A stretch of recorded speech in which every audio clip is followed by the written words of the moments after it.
بسم اللہ الرحمن الرحیم۔ السلام علیکم دوستو، روایات میں ہے کہ آپ صلی اللہ علیہ وسلم کی عمر 35 سال ہوئی تو مکہ میں زبردست سیلاب آیا۔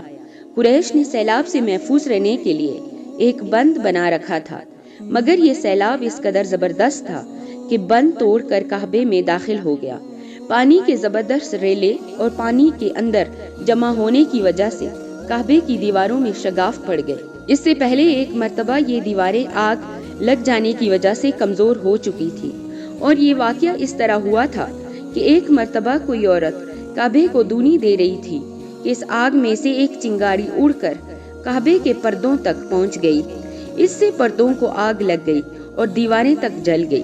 اس طرح دیواریں بہت کمزور ہو گئی تھی۔ یہی وجہ تھی کہ سیلاب نے ان کو کمزور دیواروں میں شگاف کر دیے۔ سیدنا ابراہیم علیہ السلام نے کعبے کی جو دیواریں اٹھائی تھیں وہ 9 گز اونچی تھیں۔ ان پر چھت نہیں تھی۔ لوگ کعبے کے نذرانے وغیرہ لاتے تھے۔ یہ نذرانے کپڑے اور خوشبوئیں وغیرہ ہوتی تھی۔ کعبے کے اندر جو کنواں تھا، یہ سب نذرانے اس کنویں میں ڈال دیے جاتے تھے۔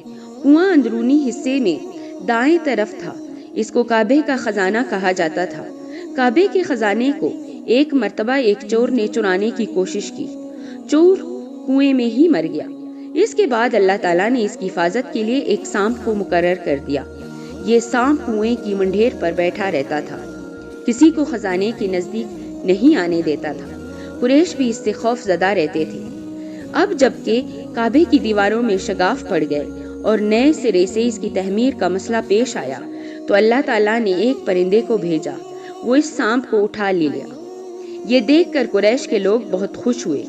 اب انہوں نے نئے سرے سے کعبے کی تعمیر کا فیصلہ کر لیا اور پروگرام بنایا کہ بنیادیں مضبوط بنا کر دیواروں کو زیادہ اونچا اٹھایا جائے۔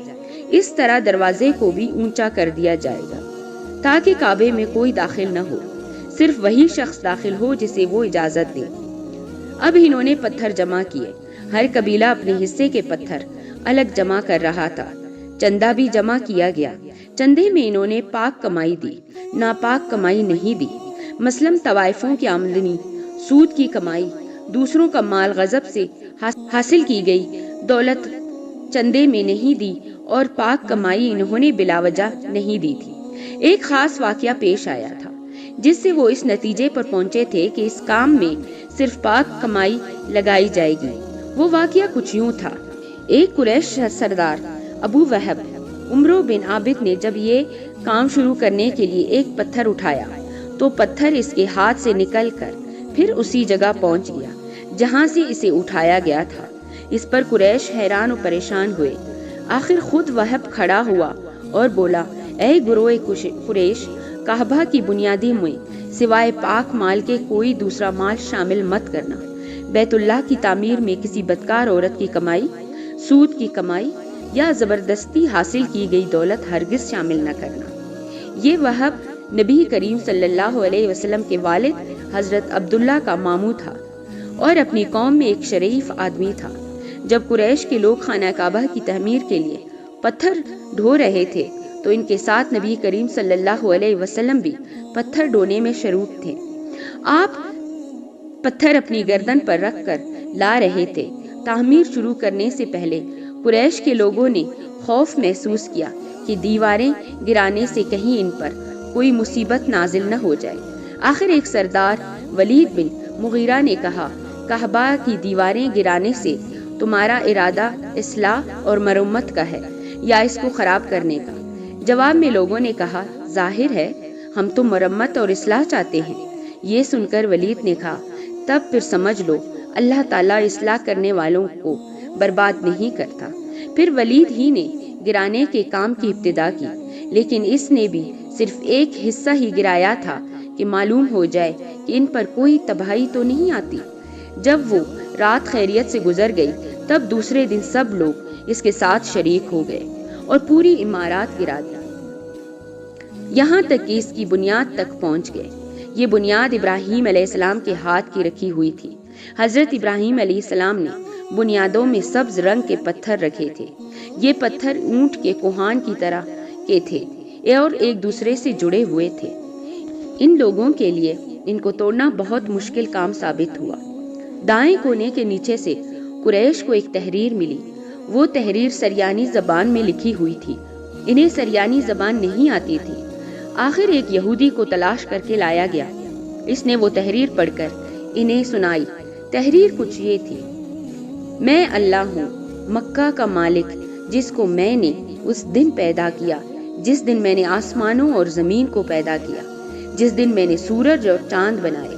میں نے اس کو یعنی مکہ کو 7 فرشتوں کے ذریعے گھیر دیا ہے۔ اس کی عظمت اس وقت تک ختم نہیں ہوگی جب تک کہ اس کے دونوں طرف پہاڑ موجود ہیں۔ ان پہاڑوں سے مراد ایک تو ابو قیس پہاڑ ہے جو کہ صفا پہاڑی کے سامنے ہے، اور دوسرا کہکان پہاڑی ہے جو مکہ کے قریب ہے اور جس کا رخ ابو قیس پہاڑ کی طرف ہے، اور یہ شہر اپنے باشندوں کے لیے پانی اور دودھ کے لحاظ سے بہت بابرکت اور نفع والا ہے۔ یہ پہلی تحریر تھی۔ دوسری مقام ابراہیم سے ملی۔ اس میں لکھا تھا: مکہ اللہ تعالیٰ کا محترم اور معظم شہر ہے۔ اس کا رزق 3 راستوں سے اس میں آتا ہے۔ یہاں 3 راستوں سے مراد قریش کے 3 تجارتی راستے ہیں۔ ان راستوں سے قافلے آتے جاتے تھے۔ تیسری تحریر اس سے کچھ فاصلے سے ملی۔ اس میں لکھا تھا: جو بھلائی بوئے گا لوگ اس پر رشک کریں گے، یعنی اس جیسا بننے کی کوشش کریں گے، اور جو شخص رسوائی بوئے گا وہ رسوائی اور ندامت پائے گا۔ تم برائیاں کر کے بھلائی کی آس لگاتے ہو، ہاں یہ ایسا ہی ہے جیسے کہ یعنی کانٹے دار درخت میں کوئی انگور تلاش کرے۔ یہ تحریر کعبے کے اندر پتھر پر کھدی ہوئی ملی۔ کعبے کی تعمیر کے سلسلے میں قریش کو پتھروں کے علاوہ لکڑی کی بھی ضرورت تھی۔ چھت اور دیواروں میں لکڑی کی ضرورت تھی۔ لکڑی کا مسئلہ اس طرح حل ہوا کہ ایک جہاز عرب کے ساحل سے آ کر ٹکرا گیا۔ آج اس مقام کو جدہ کا ساحل کہا جاتا ہے۔ پہلے یہ مکہ کا ساحل کہلاتا تھا، اس لیے کہ مکہ کا قریب ترین ساحل یہی تھا۔ ساحل سے ٹکرا کر جہاز ٹوٹ گیا۔ وہ جہاز کسی رومی تاجر کا تھا۔ اس جہاز میں شاہ روم کے لیے سنگ مرمر، لکڑی اور لوہے کا سامان لے جایا جا رہا تھا۔ قریش کو اس جہاز کے بارے میں پتہ چلا تو یہ لوگ وہاں پہنچے اور ان لوگوں سے لکڑی خرید لی۔ اس طرح چھت کی تعمیر میں اس لکڑی کو استعمال کیا گیا۔ آخر خانہ کعبہ کی تعمیر کا کام حجر اسود تک پہنچ گیا۔ اب یہاں ایک نیا مسئلہ پیدا ہو گیا۔ سوال یہ پیدا ہوا کہ حجر اسود کون اٹھا کر اس کی جگہ پر رکھے گا؟ ہر قبیلہ یہ فضیلت خود حاصل کرنا چاہتا تھا۔ یہ جھگڑا اس حد تک بڑھا کہ مرنے مارنے تک کی نوبت آ گئی۔ لوگ ایک دوسرے کو قتل کرنے پر نکل پڑے۔ قبیلہ عبد الدار نے تو قبیلہ عدی کے ساتھ مل کر ایک برتن میں خون بھرا اور اس میں اپنے ہاتھ ڈبو کر کہا: حجر اسود ہم رکھیں گے۔ اس طرح دوسرے قبیلے بھی اٹھ کھڑے ہوئے، تلواریں نیاموں سے نکال۔ آخر وہ سب بیت اللہ میں جمع ہوئے۔ ان لوگوں میں ابو امیہ بن مغیرہ تھا، اس کا نام حذیفہ تھا۔ قریش کے پورے قبیلے میں یہ سب سے زیادہ عمر والا تھا۔ یہ ام المومنین سیدہ ام سلمہ رضی اللہ تعالیٰ عنہ کا باپ تھا۔ قریش کے انتہائی شریف لوگوں میں سے تھا۔ مسافروں کو سفر سامان اور کھانا وغیرہ دینے کے سلسلے میں بہت مشہور تھا۔ جب کبھی سفر کرتا تو اپنے ساتھیوں کو کھانے پینے کا سامان خود کرتا تھا۔ اس وقت اس شدید جھگڑے کو ختم کرنے کے لیے اس نے ایک حل پیش کیا۔ اس نے سب سے کہا: اے قریش کے لوگوں، اپنا جھگڑا ختم کرنے کے لیے تم یوں کرو، حرم کے صفا نامی دروازے سے جو شخص سب سے پہلے داخل ہو اس سے فیصلہ کرا لو۔ وہ تمہارے درمیان جو فیصلہ کرے وہ سب اس کو مان لے۔ یہ تجویز سب نے مان لی۔ آج اس دروازے کو باب الاسلام کہا جاتا ہے۔ یہ دروازہ رکن یمانی اور رکن اسود کے درمیانی حصے کے سامنے ہے۔ اللہ کی قدرت کہ اس دروازے سے سب سے پہلے حضور نبی صلی اللہ علیہ وسلم تشریف لائے۔ قریش نے جیسے ہی آپ کو دیکھا پکار اٹھے: یہ تو امین ہے، یہ تو محمد ہے، ہم ان پر راضی ہیں۔ اور ان کا ایسا کہنے کی وجہ یہ تھی کہ قریش اپنے آپس کے جھگڑوں کے فیصلے آپ ہی سے کرایا کرتے تھے۔